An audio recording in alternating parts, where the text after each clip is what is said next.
Potret Putri Cantik Krisnamurti, Alsa Narizky. Brigjen Krisnamurti saat ini tengah diperbincangkan publik lantaran memberikan edukasi soal kebohongan dukun.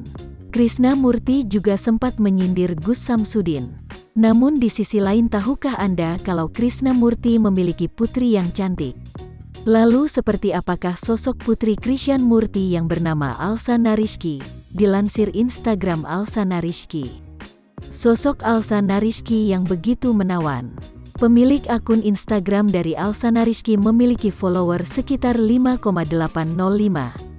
Dalam sebuah foto memperlihatkan Alsa Narizky tampak bahagia berfoto bersama keluarga, Senin, tanggal 28 Agustus tahun 2022.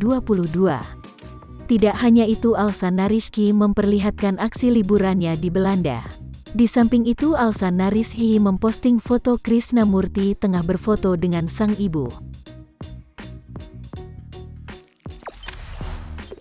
Jangan lupa subscribe, share, komen, dan like ya!